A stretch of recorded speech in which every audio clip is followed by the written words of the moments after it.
Hey yo, this is another episode of the Steven from the Old Time Podcast. Listen to my dad, he's awesome.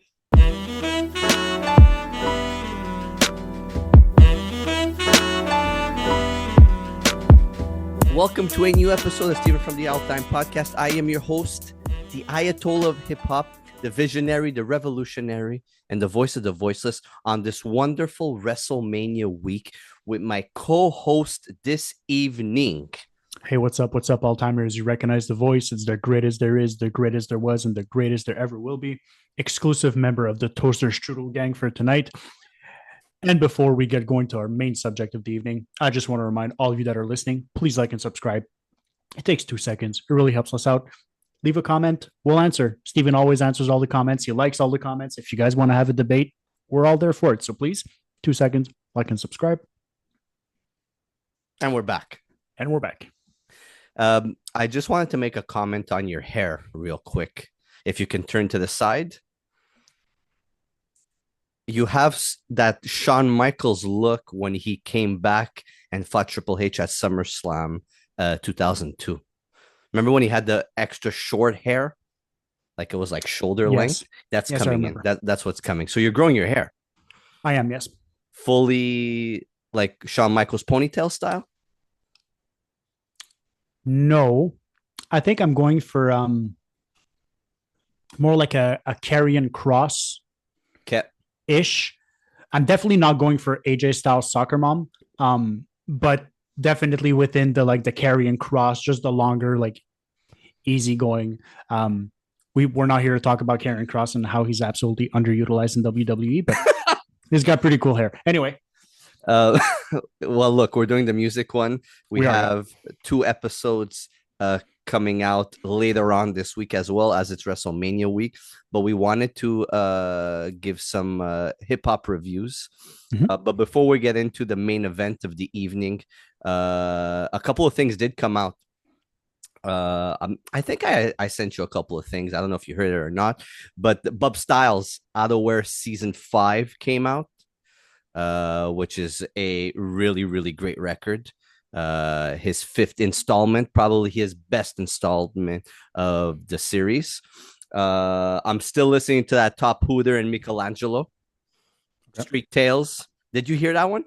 I did not know. Yes, you need to go listen to it. It's a solid 28 minutes. Okay. Street Tales, amazing storytelling, vivid storytelling, really well put together. Something that you need to listen to. Finally coming out on CD from earlier this year, Mondo Slade and godBLESSbeatz, Masks and Bandanas, coming out this Friday on physical CD with the Press Collective. For fuck's sake, you know how much I love that record. You know how long I've been waiting for it. Yes, sir. I cannot wait to buy it in physical CD. Steven can't wait to buy a physical CD. He's going to get it. He's going to stress because the delivery person is never on point with it. And then Steven is going to get it. And Steven is going to do this. Isn't it nice? Still in the plastic. And then he's going to put it in the shelf, never to be heard again. Well, no, I collect this. I just like to have it with me. It makes me feel good. How do you... I never understood that. I rip it on my computer and then I put it on my iPod. I never understood that. I love opening that CD. I love knowing that I'm listening to a numbered edition of something. Yeah, everything that I buy that's a collector's item. I have a whole bunch of Harry Potter stuff that's collector item. I don't give a shit. I open, I read the fuck out of those things. I got the Ferris Blusa. First thing I did is I opened it, put that thing straight into the CD player. By the way, thank you for bringing that up. Ferris Blusa is coming out an album tonight at midnight. Oh, that's going to be interesting because following his last project, that was a solid project. God, it's called. It's coming out tonight at midnight. Ooh. So I'll send it to you in the morning. It's going to be interesting. Well, this is going to be coming out Wednesday evening, but yes, it's going to be out already. Yeah, it's called God. It's coming out tomorrow, which is, what date are we? We're on the 16th. And if he could follow up with what he did with his last project, that was amazing. was a great project.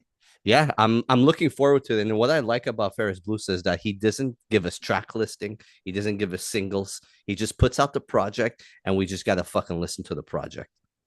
Well, for a long time in music, like those, whoever listens, I doubt you guys are going to know what I'm referring to when I say Tool.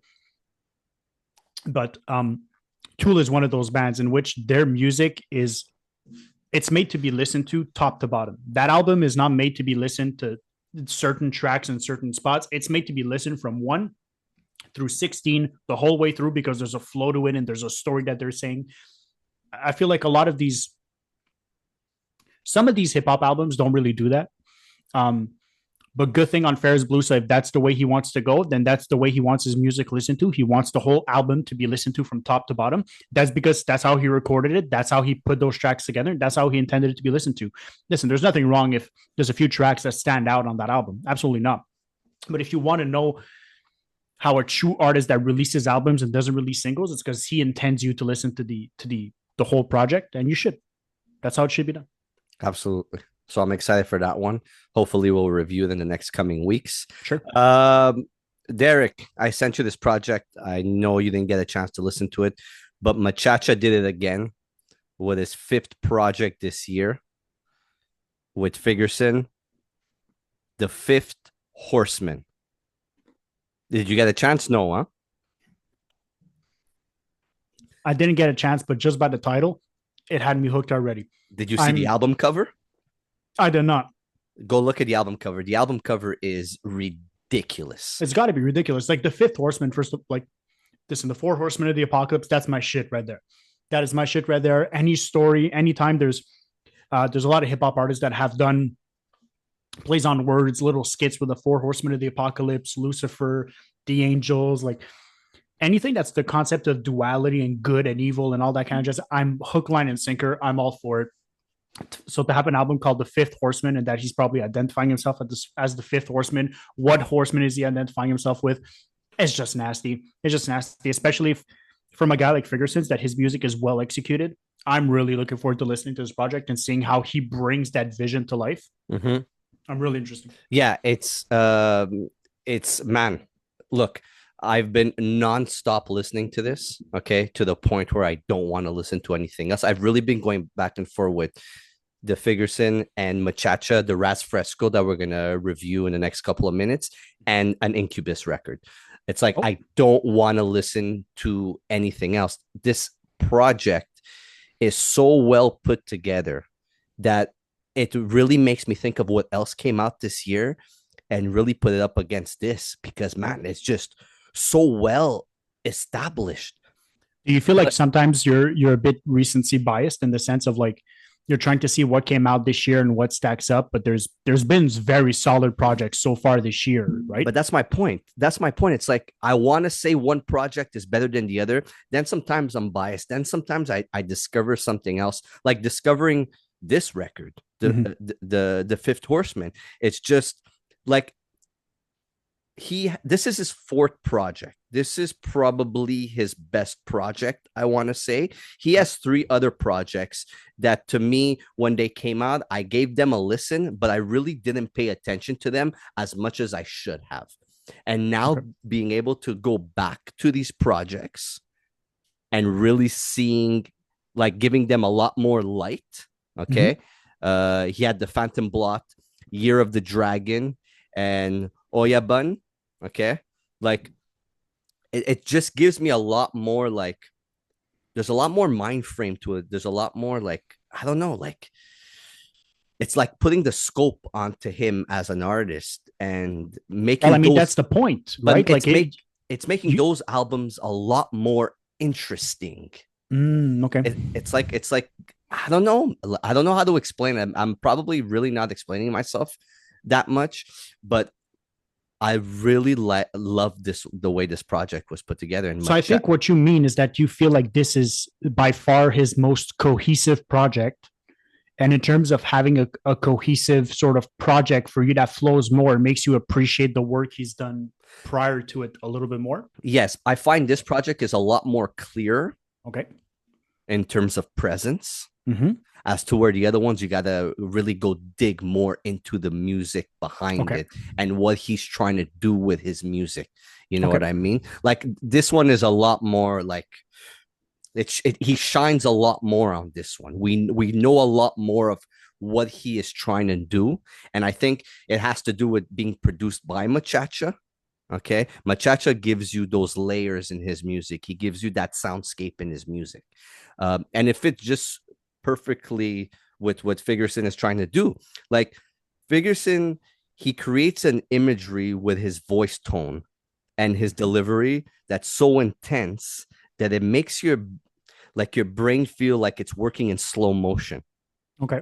Almost like Jim Carrey in when he played the Riddler in Batman Forever, you know, when he had that thing on his head and you're getting so like that image that you're just fixating on. Okay. Like he does that when he rhymes, it's like he wants you to fixate on certain images that he's painting. Like it's very interesting. Like very, very interesting in what he's trying to do with his rhymes. Okay, I see it. I see what you mean. I see what you mean. You like he's painting an image. But that image he's doing it in a way that like it's vivid and it's clear in your mind. He's doing it in a way that's simplistic enough for you to have that strong image. Yeah, but it's working in slow motion because it wants to absorb everything. Okay. All right. And like he's lethal lyrically and his execution over these Machacha beats. And would you say that his execution lyrically is what kind of lyrical execution? Are you talking about like the puns, the double entendres? Are you talking about the sort of like rhyme schemes he gets into, the skits? Are you talking about just the poetry? Are we talking like a Koss sort of like level lyricism where he goes like nothing doesn't always necessarily rhyme, but he's giving you that sort of like poetry to it, or it's bars after bars after bars after bars? To me, it's like he's talking to you. He's giving you a certain type of energy when he's talking to you that he wants. It's like reading a book. Okay. It's like reading a novel. Okay. That's what I get from it. That's what I feel from it. And it just makes it so interesting. And it makes him as an artist so interesting. Like the execution over the Machacha flawless production.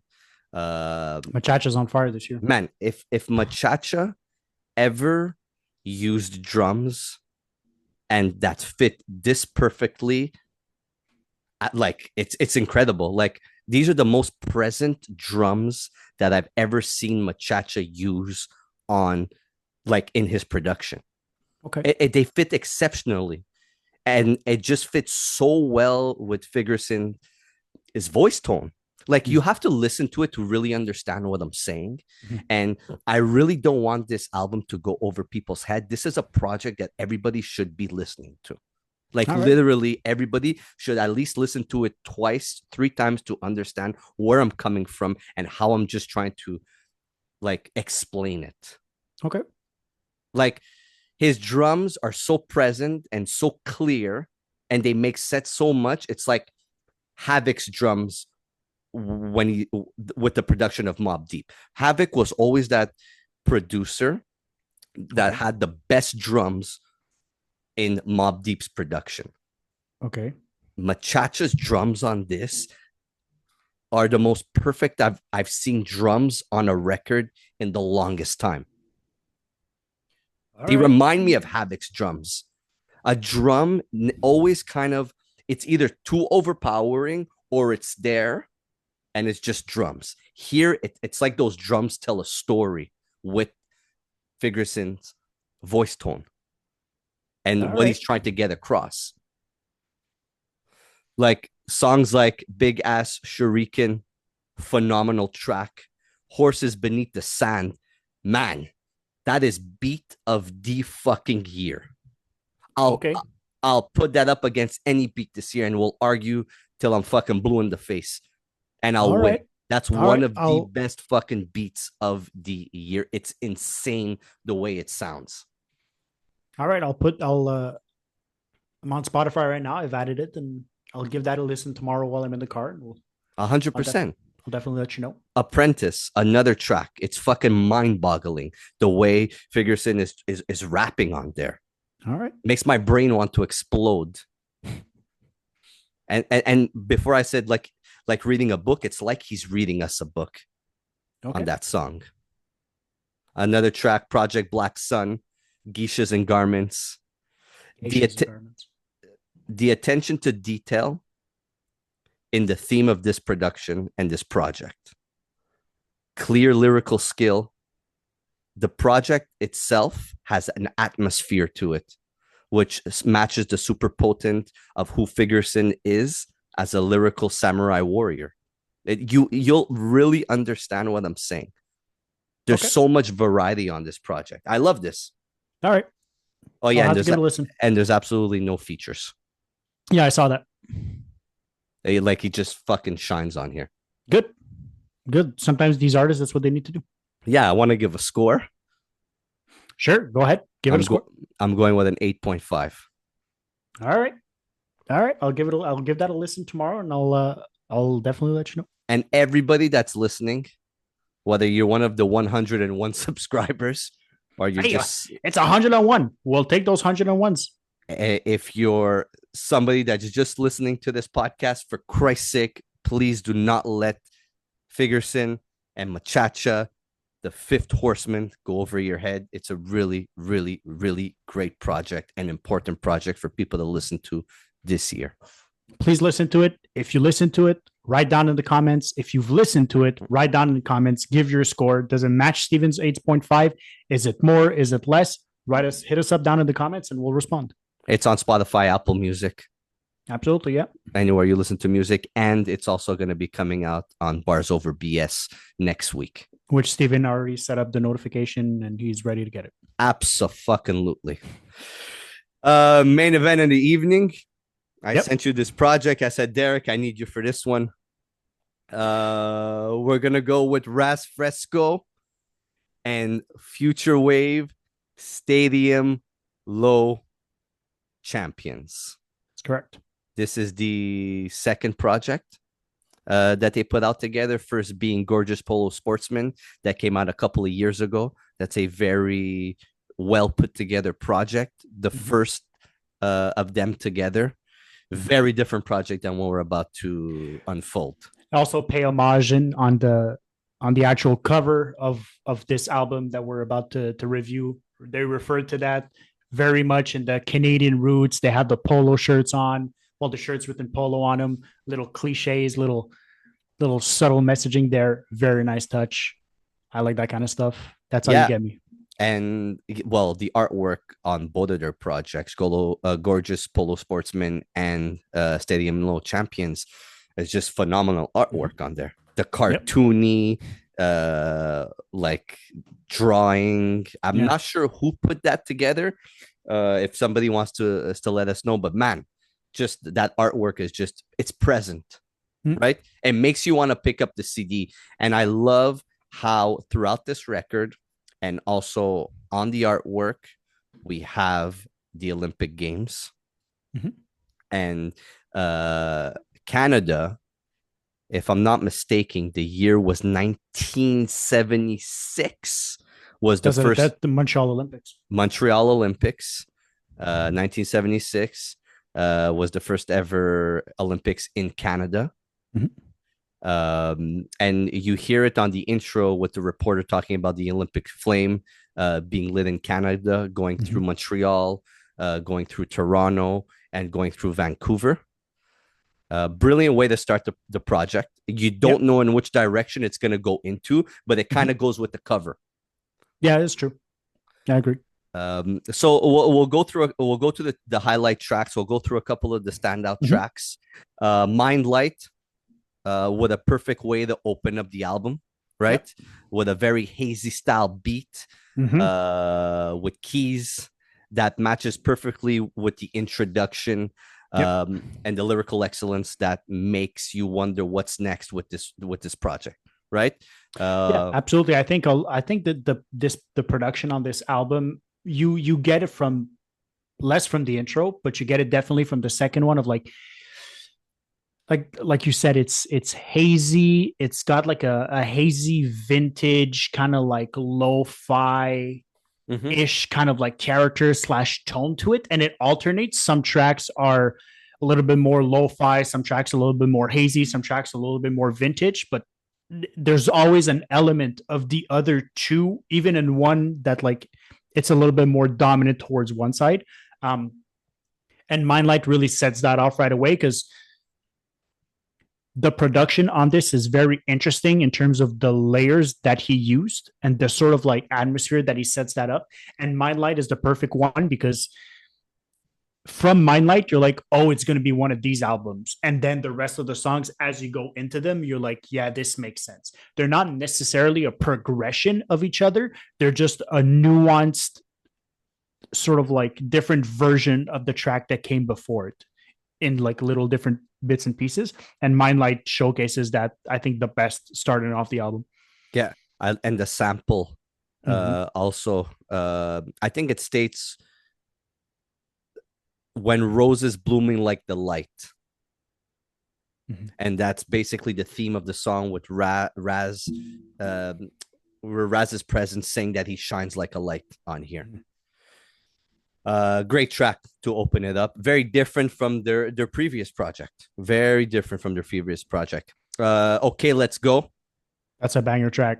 Head nodding track. Absolutely. Return of the gorgeous polo sportsman. Basically in full form. On a like grandioso type instrument, right? Yeah. With heavy 808s on here. This song's a banger. There's a few bangers on this album, but this song is definitely a banger. You know it from 5 seconds in. Your head's already going, and you know he's about to cook. Listen, Raz writes the beat really, really well on this as well. His flow to it, the way he approaches the track is fantastic. He's on point. There's nice little schemes, nice little pockets that he gets into. And it's a good transition from Mindlight that doesn't quite have that sort of headbanging quality to it. It has that more pay attention to what's about to happen sort of quality to it. And then Okay, Let's Go is a good little like a good little break from that, in the sense of Mindlight's the one where you're thinking about it and you're like, oh, I wonder where this is going to go from here. And then Okay, Let's Go shows up and you're like, listen, this is going to be an album where you're going to get these sounds, but we're also going to give you some of these more accessible tracks. I guess I want to call it that way, because there's a few tracks on this that I'm like, if the production would be slightly different, and this is not a dig on the production, I think the production's fantastic. But you would take an Okay, Let's Go kind of beat, and you would give that to a mainstream rapper, and you would tweak the very underground hip hop things out of that beat, and you would sub it for like a mainstream, maybe like another little mainstream quality. You wouldn't have to modify the beat too much for this to become a mainstream song. And I think there's a certain quality to that. And I don't know if it's Raz and Futurewave being like, hey, this mainstream stuff, yeah, maybe we can, like, absolutely. Maybe there's something that we could do. So I'd be curious to see where it goes from there, because there's a few songs on this album that have that mainstream sort of like sound and quality to it. And I think that's interesting from a project like this. You mentioned different pockets on this project, and Raz Fresco is somebody who could really get into different pockets. Like the Okay, Let's Go track, and the way he's singing on here doesn't really come back on the project, but the production style does. It's how he finds his pocket on that style of beat. Absolutely, yeah. Something that I love throughout the project is how Raz always mentions Futurewave, which is a throwback to the 80s and early 90s, when artists used to mention their DJ or their producer.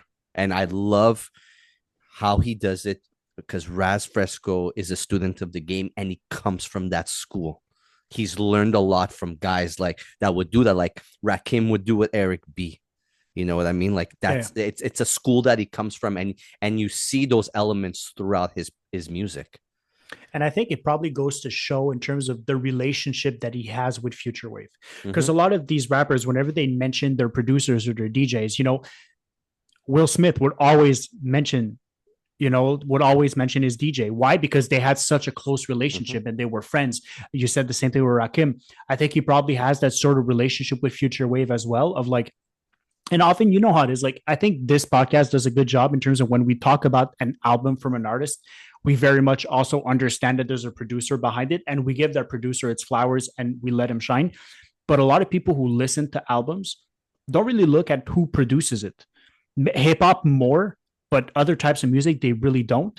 And it's nice to have an artist understand that it's a collaborative effort. Without the producer doing its due diligence and doing his job, you don't have an album to put out. Or at least you don't have this album to put out. So you have to give them the flowers where the flowers are due. And in this case, Futurewave doesn't need to prove anything to anyone at this point. He's a stellar producer, one of the best out there. But it's nice to have a guy like Raz Fresco mention it. It just goes to show how tight they're. Absolutely. And both being from Toronto. Tesla Tower Power. That's a mouthful. Try to saying that like 16 times in a row. Tesla Tower Power. Tesla Tower Power. This is one of my favorite tracks. Hardly having a beat, but really sounds like Futurewave is giving space for Raz to really spar lyrically and shine on here. Like the beat is like very backgroundy on here. It's very minimal. Very minimal. There's not overproduced. It's produced, but you would barely tell. Like you said, he really gave Raz all the space in the world to get it done, because I feel like on this, when I listen to an album, the reason why I listen to it multiple times is I try to review it from two standpoints. The first time I listen to it, I review it from a producer standpoint. So I just listen to the production. I don't listen to the bars. I don't listen to the flow. I just listen to the production. What catches my ear in the production? And then the second time I'm going to listen to just the rapping. Then I'm going to start listening to maybe 60-40, and then all the way until I see the cohesive project.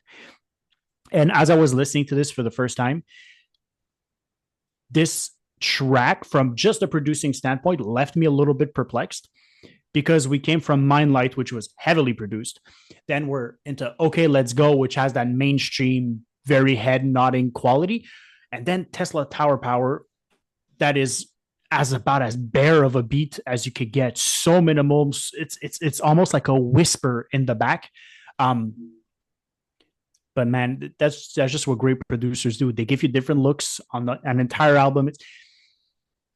Sometimes on certain albums, let's say the Chain War we reviewed not long ago, the whole production is seamless. There's not one track that's louder than the other. They flow into each other perfectly.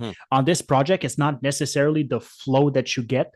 The style is the same, but the level in terms of like the quantity of the production, it varies a lot. And I think it's made to showcase, like you said, it's made to showcase the artist. And I think some tracks are made to showcase Futurewave on this.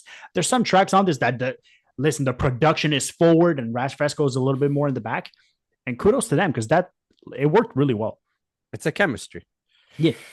And chemistry on the next song, Steve Austin with Danielson on the featuring. As soon as I saw the title of that song, I was like, Steven's gonna gravitate to that like a moth to the flame. Look, I love the track. When Raz Fresco and Danielson get together, look at their Northside project and look at the previous the things they've done together. But just being on a Futurewave beat together, man, is just so stand out to me, because Danielson and the way he presents himself on a fucking song is actually like Steve Austin's glass breaking and Steve Austin coming to the ring.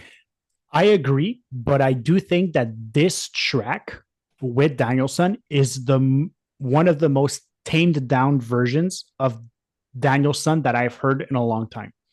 So we know Danielson as like, he just has that griminess, that attitude, that aggression when he raps. And I still felt it on this track, just not as intense as what I'm used to hearing from him. He came in with aggression, but I felt like it was a little bit more tame. It was sort of like that, more like a calm swagger to him rather than like a ruthless aggression. It was there. It was like, hey, I'm good. I'm top, with that specific tone that he has and that specific rasp that he has.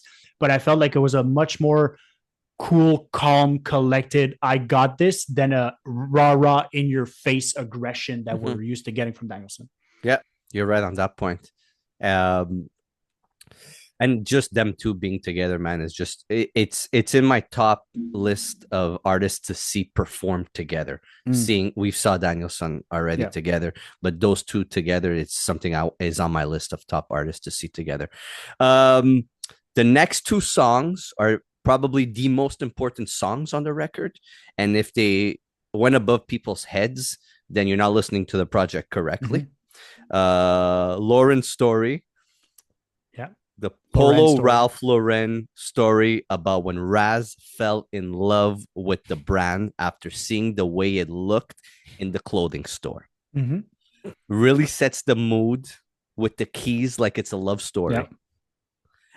Man, it's such excellence of how the story plays out and how Futurewave took that beat to make Raz, or vice versa, Raz writing the rhymes to that beat, and just how it came together and how it seems really magical. Like, man, it's a love story about him falling in love with the clothing brand. Yeah. And I mean, and this is not new in hip hop. You know, we've had a lot of rappers in the past give like a love story ish aspect, and then you only realize like midway or like halfway through the song of like he's not talking about someone, he's talking about something. It's been done a whole bunch of times. Common with I used to love her, a Slick Rick storytelling, like all that stuff. And we can even go full mainstream. We can go with Logic and Nicki. He did the same thing. He did the exact same thing. Just he was talking about cigarettes and nicotine and not an actual girl named Nicki. But the way some of these rappers are able to write that, to sow that doubt, man, that's excellent. That's a song that it probably takes time to craft in terms of just the subtleness that you want to give him just enough, but not too much so that it's obvious. You want to play with the audience a little bit. I think that was done really well. And then the beat switches, and it becomes a more aggressive style, but keeps the same pattern. And that's when Raz talks about how we got all this polo from stealing it instead of buying it, rushing the stores, and having so much polo and not spending any money on it. And then just the turn of events that happened, and him getting caught and stuff like that. But it's a brilliant story. It's a brilliant way of putting a story together through music. Yeah, I completely agree. And I find it ironic to a certain extent because we listen to a lot of rappers, a lot of hip hop artists. And when we listen to the ones that come from the States, they mention like getting caught for stuff. A lot of them get caught for drugs and stuff like that. And like our Canadian rappers, they get caught for stealing a polo. I think it's just ironic, but all bullshit aside, like it's written really well. The way he goes into that, he did a really, really good job. And the production on there was flawless too. Yeah. And it's just a different side of storytelling too. Yeah. Right. And it's absolutely. It's man, excellent way of putting it. Then it goes into Cyanide. Yep. Another favorite track to me. Is track. Just to me the way I see this track, and I could be wrong, is the growth of him and rapping and being a lyrical mastermind with his different sides. You know, the gorgeous polo sportsman and his fashion to really being that rapper that annihilates other MCs. That's where this showcases that. I could be wrong, but for me, it's just different because it's different. The way he excels is not necessarily the way someone else is going to excel. And one thing I've noticed with Raz, it's not necessarily the poetry of his lyrics, but his reference game, his pun game is on par with anyone you get out there. He references these obscure things that like you could only know if you do your homework. You know, there's a track on this. I don't remember which one it is, but he references Splinter Cell and Metal Gear Solid in terms of like sneaking around, like being stealthy and sneaking around. Like, unless you've played those video games, like listen, you need to play Metal Gear to know what the fuck he's talking about. And that's a very niche and specific thing. So like to someone who doesn't know what it is, you have to do the work to go and get that pun. I like that. I like that. Sometimes you refer certain puns, and I'm like, I don't even know what the hell he's talking about. Then you refer, you're like, oh, I see what he did there. See what he did there. He excels at that, I think, more than a lot of rappers doing it right now. Yeah, and that song really showcases him doing that, because he's just, it's a different side to that Lawrence story that we get to Cyanide, and him just being that lyrical MC that could annihilate other MCs. The second half of the project to me is really Raz on his storytelling wordplay. He's showcasing his lyrical game, flowing on the beat perfectly. Yeah, he gets in DC, he gets on pockets on the back half of this project. Like, you could tell it's Raz. He gets into certain pockets, but you could always sort of tell it's him. He has that sort of like that cadence, that kind of flow quality to him. But there's some tracks on the latter part of this album where he gets in like these specific little like tack pockets, and that broke up the rest of the project so well. It like automatically, as soon as he started going in those pockets, I was like, oh, what's going on? Like, this is new, this is different, because we're still getting the same hazy, ethereal, lo-fi, vintage-ish vibe production from Futurewave, but he's switching up the cadence and the flow, and he gets into these pockets, and he brings like almost like modern type pockets, like rapidy rap, like fast rapping, and like stack lyrics, but to the same production, and that like lights up the production in a whole different way. Basically, to me, the way I see it is he has very extravagant, rich flow, but with street poetry. Yeah. Over like Futurewave's jazzy instrumentation, yet dark, gloomy, hazy approach to it. Yeah. You know, but with it being fully layered. Yeah. Like, no, absolutely. Olympic Flame. Yeah. I don't know if that's the instrument. Correct me if I'm wrong. There's like a harp on there, but the harp is so present on it that it just makes it so much more interesting. Like Raz's presence and that harp, if it's a harp, makes it just so much interesting to the storytelling. Yeah. And I think that's what I meant also in the beginning of like, there's some tracks where the production quality of it, like that whole haziness, ethereal sort of feeling, there's some tracks where it's a lot more present, and I tend to gravitate to those tracks more, because if I get a beat and the beat is very like drum heavy, very bassy, I tend to not really listen to what the rapper has to say, because I'm so caught up in the beat that the beat's just too hard. But whenever I get these ethereal, jazzy, soulful kind of beats, it makes me really pay attention to what the rapper is saying, because it sort of reminds me of jazz in that way of like, when you listen to jazz, you pay attention to jazz because there's so much going on a live jazz stage. They're just jamming and stuff. You want to make sure you catch everything in every little transition. And I think this album showcases that perfectly. And once again, it's just that chemistry that they have together. They know how to work off of each other so well that like it makes a project like this, that even though it doesn't necessarily have like a storytelling from top to bottom, personally, the project flows so well. There's no like track that really stands out as being like an off track, if that makes sense. What's the Word has the more of an extravagant type of beat. Ends with RZA talking. That's something else that I really gravitated to on the album. And just RZA talking towards the end kind of gives it that shape and form at the end of the song. Then into the dark and gloomy Alpaca. There's a sample, again, correct me if I'm wrong, there's like a sample of like a laser gun on here. I don't know if you remember, but if you know what I mean. But that song kind of has like, I don't know if it's a laser gun. I don't know what a laser gun sounds like, to be honest with you. It's fucking there, and it makes perfect sense with Estenac and Al Divino on there, because these are two guys that Futurewave has worked with in the past, that he made two amazing albums, and in my opinion, their best records. and they fit just super well on here, and it kind of brings you that dark feel to it. And obviously Raz on here rapping about polo and the alpaca materials that polo uses. Mortal Kombat is a perfect execution of what Raz is all about. The brilliance of how he builds his music with his catchy hooks and approach. It's a good track. It's a good track. It's a catchy track. I like it.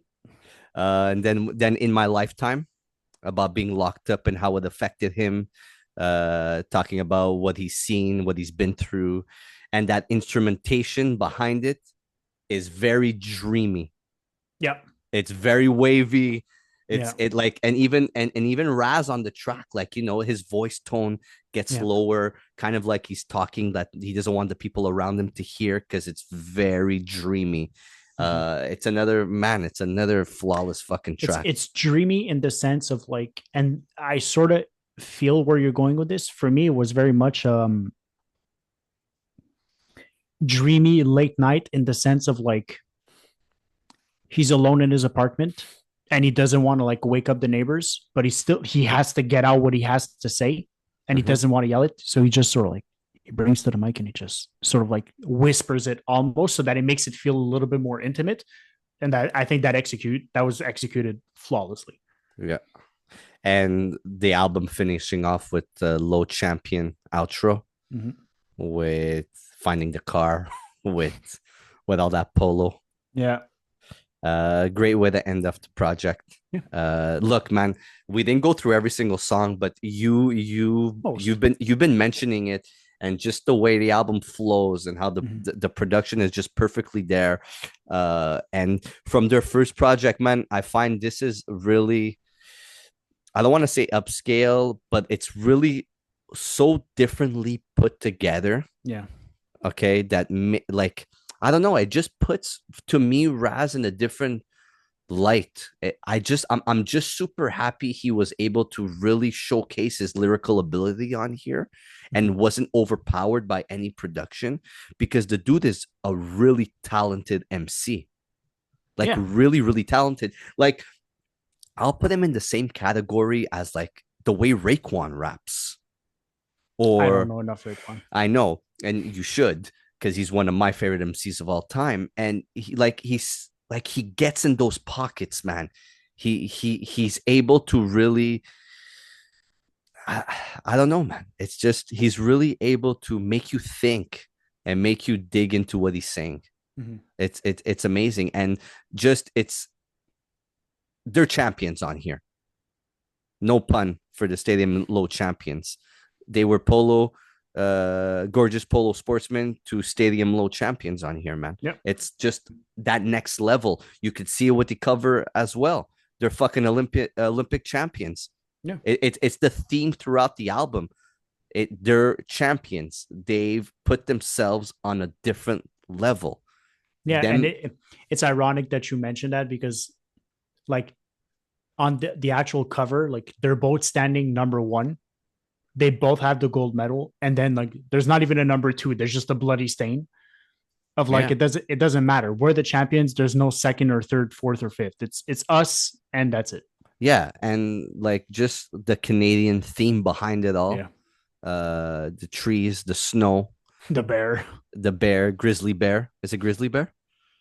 Probably. It's a brown bear, that's for sure. It's probably a grizzly though, but yeah, it's a big ass bear. Yeah, that bear's on a leash too.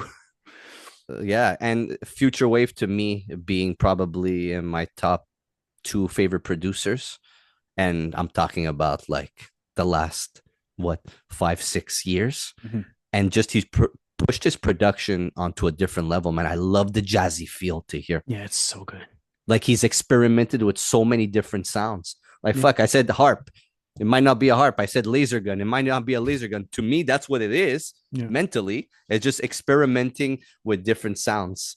And the Olympic theme, I just think it's great. And, you know, like, I'm super happy. And I don't want to use Canadian artists, but they are Canadian artists.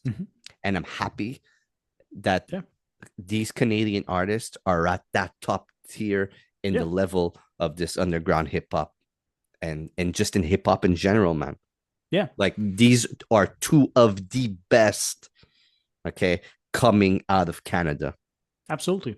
I think there's some of the best right now doing this shit. And that's the one thing that I think music really does is, listen, if you listen to an album like this and you don't want Raz Fresco to do a feature on your album, then you're not listening to the same thing I did. If you're a rapper from the States and you don't want a production by Futurewave, what are you doing? Like, you know what I'm saying? Like, it's not a matter of Canadian American. It's just a matter of who puts out quality work, who puts in the work, who's a student of the game, who takes this to the next level, and who works really hard. And these are two guys that work really hard. They clearly love doing this. And clearly when they work together, they make magic. Futurewave has nothing left to prove to anyone. Like you said, he's one of the best, if he's not the best doing it right now. And Raz Fresco, I feel like he's really underrated. Like, if you know, you know, but if you don't know, get to know, you know, like listen to us and give him a listen. Give him a listen, because in terms of the flow, in terms of the pocket, the tone of voice, the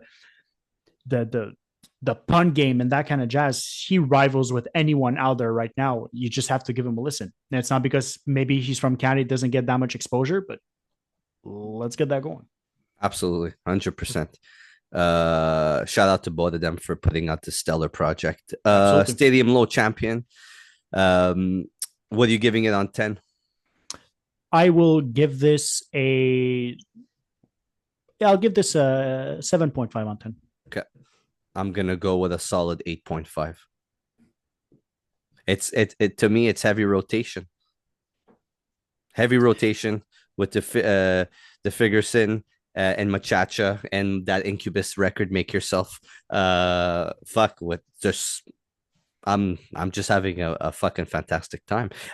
If Derick, I know you like CDs now and vinyl. If you want to pick it up, it's on wavegodmusic.com. This project, it's on Futurewave's label. If you want to pick it up, I picked it up first day. If not, people could listen to it on Spotify, Apple Music, and wherever they get their fucking streaming shit. YouTube, I don't know. All those places. You're on the website already. I could see the fucking screen in the background light up. That's a nice website. It's a nice website. It's well executed. I like it. Yeah, so go check out these projects. Like I said, the Bub Styles Outerwear Season 5. We have the Figerson and Machacha, the Fifth Horseman. Derick, please listen to it and text me after you're done listening to that. I absolutely will. And the Raz Fresco and Futurewave Stadium Low Champions. I think that's all for us for tonight. Yes, sir. If you haven't already, Derick said at the beginning of the episode, please like and subscribe and like. It takes 2 seconds. I appreciate all the subscribers. I appreciate everybody that checks this out. Please go listen to these projects. It's WrestleMania weekend. We have a lot of shit going on, and we have a special guest coming on the episode this weekend. We won't announce it, but he's going to be there reviewing the second night of WrestleMania.